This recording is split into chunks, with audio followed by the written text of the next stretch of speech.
Bonjour à toutes et à tous, Madridistas, et bienvenue dans une nouvelle vidéo sur la chaîne Journal du Real.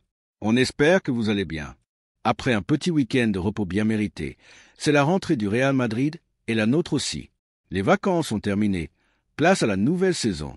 Aujourd'hui, c'est jour de reprise du côté de Valdebebas, tests médicaux, première touche de ballon et surtout, premier contact avec le terrain pour les joueurs et pour Xavi Alonso. Oui, vous avez bien entendu. C'est officiel, la saison 2025 à 2026 est lancée. Une saison très attendue avec Xavi Alonso comme chef d'orchestre, Mbappé avec le numéro 10 et un mercato qui, malheureusement, semble déjà terminé. Et ouais, on commence l'année avec une mauvaise nouvelle. C'est pas nous qui le disons, c'est Arantxa Rodriguez de la COP qui l'affirme. Le Real Madrid considère son effectif comme complet. Court traduction, le club ne prévoit pas d'autres recrues cet été. Le groupe est fermé. Xavi va bosser avec ce qu'il a. Silhouette de tête qui parle, franchement, moi je trouve ça un peu frustrant. Mais toi t'en penses quoi? Ouais, mauvaise nouvelle sur le papier, mais faut quand même relativiser. Parce que le Real Madrid a, malgré tout, recruté 4 joueurs importants cet été. On oublie vite, mais le club a bien bossé, surtout au milieu et devant. C'est vrai, mais perso, ce qui me dérange, c'est l'absence d'un dernier renfort en défense centrale. Je me dis que si on avait ajouté ce fameux défenseur, j'aurais signé des deux mains pour dire « Ok, on est prêt pour la saison ». Mais là, c'est un peu juste, sauf si, et c'est un gros si, Eder Militão revient à un bon niveau et surtout reste épargné par les blessures. Et dans ce cas-là, on est peut-être plus serein. Et faut pas oublier non plus le petit Montoro Chenot. Il est jeune, il est discret, mais il a un potentiel de fou. Sincèrement, je pense qu'il peut être l'une des belles surprises de la saison, surtout sous la main de Xavi Alonso. Faut pas l'enterrer trop vite. Sin avertissement maintenant, on est le 4 août. Et comme toujours dans le foot, tout peut changer d'ici le 31. Il reste 3 journées de Liga avant la fermeture du mercato. Il suffit de 2 blessures, d'un joueur qui se rend compte qu'il ne va pas avoir de minutes, ou d'une bonne offre inattendue, et le marché peut s'activer très vite. Aujourd'hui, l'effectif est considéré comme complet parce qu'il n'y a pas eu de vente. Mais si demain un joueur part, ça peut tout relancer. Sonnette, donc voilà, restez bien connectés, parce qu'on va suivre tout ça avec vous. Et comme toujours, un petit pouce bleu, un abonnement, et activez la cloche si ce n'est pas encore fait. On vous prépare plein de contenu pour cette nouvelle saison.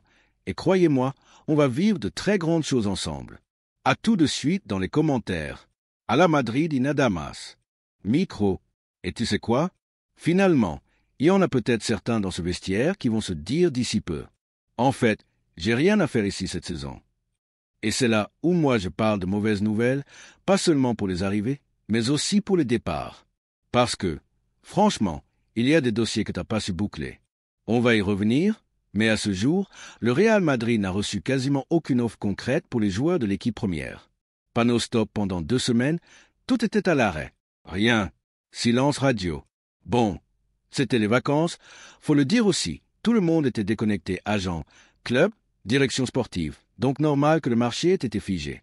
Mais pendant que le Castilla bougeait pas mal, avec des ventes et des jeunes qui partaient ici et là, le groupe pro, lui, était complètement bloqué. Au final, tu récupères peut-être 20 à 30 millions d'euros via des bonus et transferts mineurs. Mais pour l'équipe première, rien du tout. Et ça pose des vraies questions. Pas de départ, pas de nouvelle arrivée. Résultat, tu n'as pas réglé les dossiers chauds. Punaise, le dossier Rodrigo, toujours en suspens. Punaise, ton embouteillage au poste d'arrière gauche, toujours là. T'as 3 joueurs pour 2 postes. Punaise, Alaba et Rudiger, rien non plus, alors qu'ils auraient pu avoir une porte de sortie cet été. Punaise, Dani Ceballos, toujours au club, comme d'habitude. Et si le mercato est vraiment terminé, alors oui, c'est chaud. Maintenant, comme tu l'as bien dit, il reste un mois. Et beaucoup de choses peuvent encore bouger d'ici le 31 août. Imaginons, les 3 premiers matchs de Liga arrivent. Xavi Alonso peut très bien se dire « Ce joueur, ça ne va pas le faire. Il faut lui trouver une porte de sortie. » Ou au contraire, il me manque un profil au milieu. Un vrai créateur. Et d'ailleurs, parlons-en du milieu. Parce que ça fait plus d'1 an qu'on dit qu'il y a un souci dans l'entrejeu. Mais soyons honnêtes, à l'époque, on avait un coach qui n'avait pas d'idée, qui n'a pas su prendre ses responsabilités ni optimiser les talents qu'il avait sous la main. Aujourd'hui, le simple fait que Xavi Alonso arrive et te dise « Arda Güler, ce n'est plus un ailier droit avec moi. Il va jouer dans le cœur du jeu. Eh ben, moi je dis, rien que ça, c'est une révolution. On parle d'un joueur qui a joué quoi? 300 minutes grand max la saison dernière? Et aujourd'hui, ton nouveau coach te dit que ce gars va être central dans le projet. Peut-être même utilisé comme un vrai numéro 6 hybride, un peu comme Vitinha au PSG. Et là, tu te rends compte qu'il y avait un joueur sous-utilisé dans ton effectif, et que tout à coup, il devient une arme. Donc au final, rien que ça, c'est un renfort interne. Et moi je te le dis, je fais confiance à ce nouveau staff. Je pense qu'ils ont une vision claire. On va les laisser bosser, observer ces premiers matchs, et ensuite peut-être que des décisions fortes seront prises. Le truc, c'est que même si on dit que le mercato est fini, le staff a des idées. Et il faut aussi être honnête, l'effectif n'est peut-être pas complet à 100%, mais aujourd'hui, il y a des réalités qui empêchent le club de bouger, notamment parce qu'il faut vendre. Et là-dessus, tu dis que le Real Madrid n'a pas réglé certains problèmes, mais j'ai envie de poser une vraie question. Index revers pointant vers la droite blanc, est-ce que le club considère ces situations comme des problèmes? Ou c'est juste nous, les observateurs, qui les percevons comme ça? Punaise, prenons l'exemple de Rodrigo. Pour nous, de l'extérieur, c'est un problème parce qu'on se dit, il va être dans l'ombre de Mbappé, Vini et Bellingham. Mais est-ce que le club, lui, considère vraiment que c'est un problème si le joueur veut rester et se battre pour sa place? Parce qu'en réalité, Rodrigo n'a jamais dit clairement qu'il voulait partir. Son entourage a peut-être sondé le marché, cherché des portes de sortie. Ok, mais lui, à l'instant T, veut rester et montrer qu'il a encore un rôle à jouer. Alors est-ce qu'on peut encore appeler ça un problème? C'est ça, la vraie question. S'il accepte la concurrence, s'il dit « je reste, je vais bosser », alors peut-être que le club, lui, est très à l'aise avec cette situation. Après, bien sûr, tout dépendra de sa réaction mentale, de son comportement dans les prochaines semaines. Est-ce qu'il accepte vraiment son rôle? Est-ce qu'il hausse le niveau ou est-ce qu'il traîne les pieds? Ça, c'est à suivre. Mais là où il y a un vrai problème, et on est d'accord là-dessus, index vert pointant vers la droite blanc, c'est en défense centrale. Parce que tu as deux joueurs qui posent question. Punaise de Saron le premier, David Alaba, c'est simple. Il ne jouera pas et c'est l'un des plus gros salaires du vestiaire, juste derrière Mbappé. Là, oui, c'est un vrai souci. Heureusement, son contrat se termine dans 1 an. Il partira libre, mais d'ici là, il bloque une place et un gros salaire. Punaise de Saron est le deuxième, c'est Rudiger. Alors lui, c'est flou. Il traîne une arthrose au genou droit. Si je dis pas de bêtises. Il a été opéré. Il est revenu trop vite après la Coupe du Monde des clubs. Et là, c'est inquiétant. Parce que tu sais pas dans quel état il va revenir. Est-ce qu'il va vouloir forcer? Est-ce que le staff va le pousser à jouer? Est-ce que lui va vouloir serrer les dents?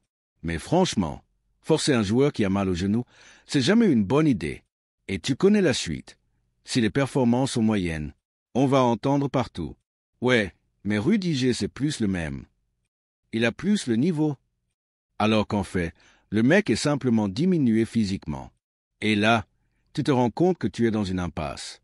Tu ne recrutes pas, tu ne peux pas vendre. Et tu risques de forcer sur des joueurs pas à 100%. Donc oui, si tu n'as aucune blessure toute la saison, peut-être que tu t'en sors. Mais si tu perds Militao ou Tchouaméni, parce que oui, Tchouaméni est prévu pour dépanner dans une défense à 3 et que tu dois faire jouer Rudiger 2 mois, là, tu trembles. Micro. Et là, ouais, là ça commence à devenir compliqué.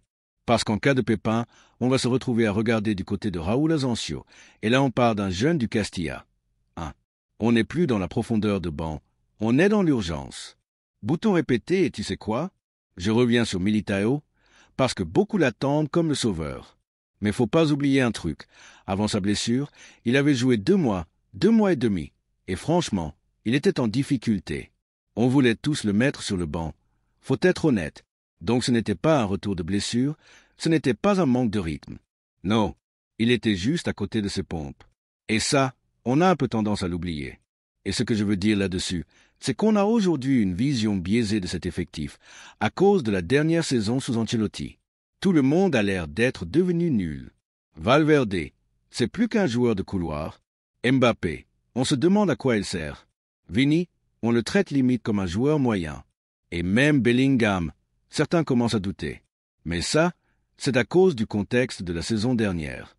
Parce que là, faut le dire, nouvelle saison, nouveau coach, nouvelle dynamique.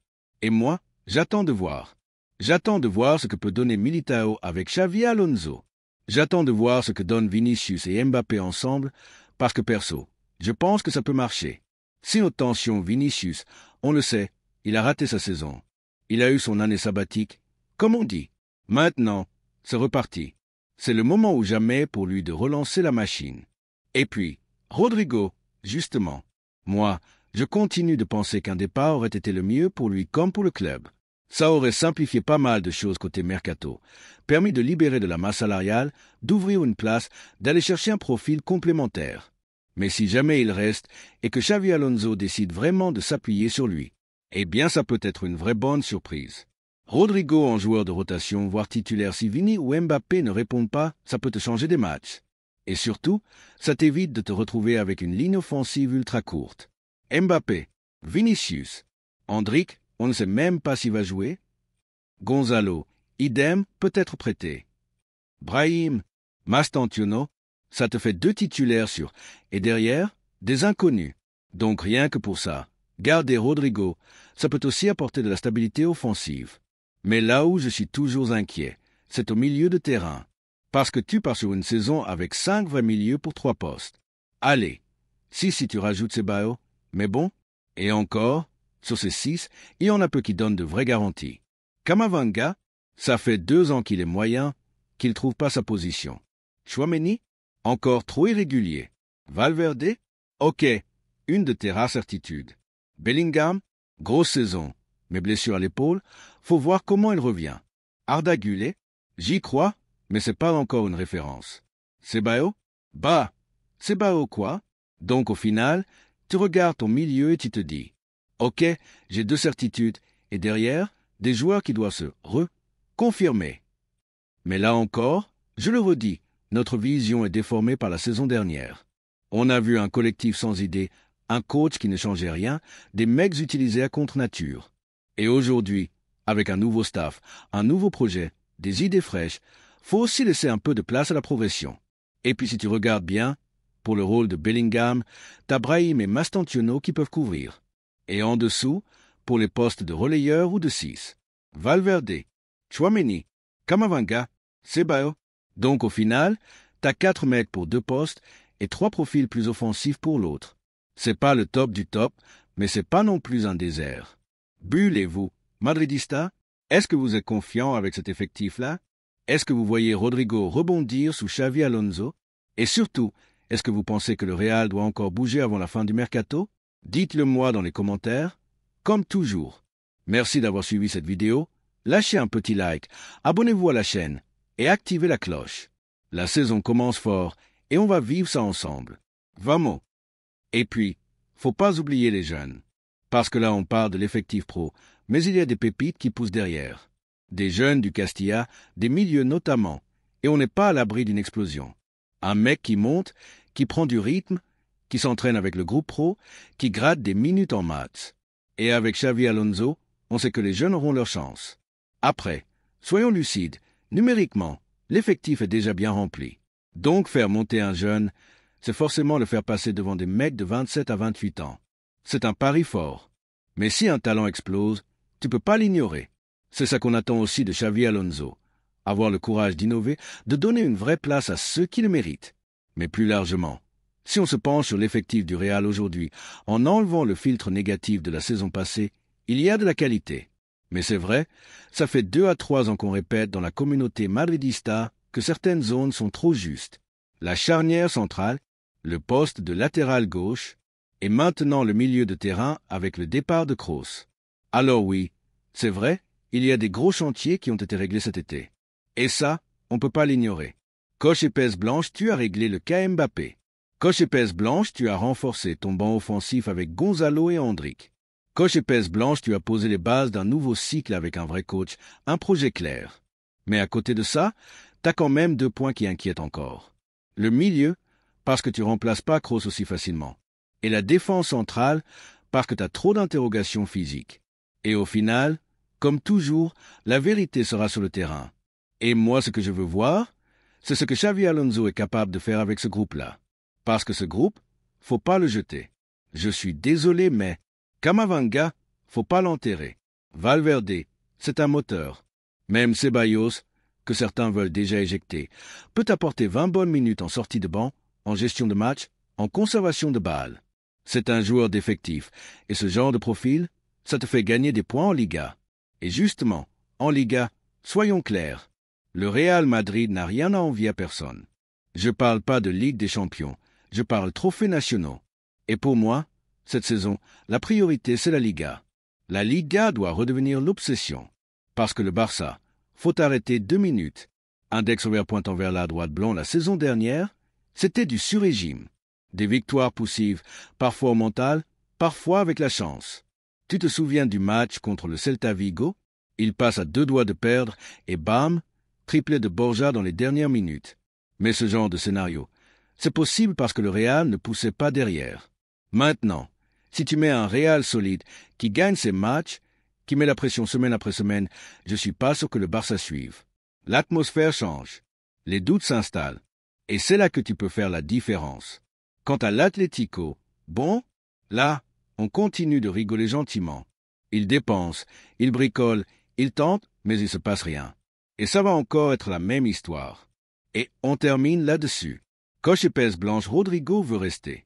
Et c'était la tendance depuis longtemps, comme on l'a dit sur la chaîne. Le truc un peu plus surprenant, c'est surtout le manque d'offres concrètes de la part des autres clubs. Mais comme tu l'as très bien dit, index ouvert pointant vers la droite blanc, beaucoup de clubs ont été refroidis par les exigences salariales de son entourage. Pas tant par les 90 ou 100 millions demandés par le Real. Caméra voilà pour cette grosse mise au point sur l'état actuel de l'effectif du Real Madrid au 4 août. Silhouette de tête qui part, vous en pensez quoi? Est-ce que vous êtes confiant? Est-ce que pour vous, le Real peut viser la Liga avec ce groupe-là? Est-ce que Rodrigo, Brahim, Gullet, Mastantuono vous semblent être des options sérieuses dans la rotation? Dites-le moi en commentaire. Abonnez-vous, activez la cloche, et on se retrouve très vite pour les premiers matchs de prépa, les compos, les surprises, et peut-être les derniers mouvements du mercato. Feu à très vite, Madridista. Vamos Real. Micro. Et voilà pourquoi il n'y a pas de transfert pour Rodrigo. Le prix du transfert est trop élevé, il n'y a aucune offre concrète, et surtout, le joueur ne veut pas vraiment partir. Je vous renvoie d'ailleurs à ma dernière vidéo spéciale. Rodrigo si vous voulez tous les détails. Mais concrètement, les clubs ont avancé. City a bouclé son mercato. Arsenal aussi. Liverpool a pris ses recrues. Et les clubs ne vont pas attendre indéfiniment que le prince Rodrigo se décide. C'est la réalité du marché. Faut bosser, faut faire des choix. Index vert pointant vers la droite blanc et Tottenham, même s'ils se sont renseignés, Rodrigo n'est pas chaud. Donc voilà, aujourd'hui tout est bloqué, et le joueur est encore au Real. Caméra en tout cas, c'est la rentrée pour tout le monde, et on a plein d'infos à vous balancer cette semaine. Télévision, la vidéo sort avant le retour des lives, donc notez bien. Reprise des lives dès demain à 18h30, tous les jours sur YouTube et Tweets. On va débriefer ensemble l'actu, le mercato, la compo, les jeunes, tout ce qui bouge autour du Real Madrid. Index vert pointant vers la droite, blanc, donc abonnez-vous, activez la cloche, et n'hésitez pas à nous suivre aussi sur le site, sur les réseaux, et à partager la vidéo si vous kiffez ce retour de saison. À très vite les amis. Ciao, ciao.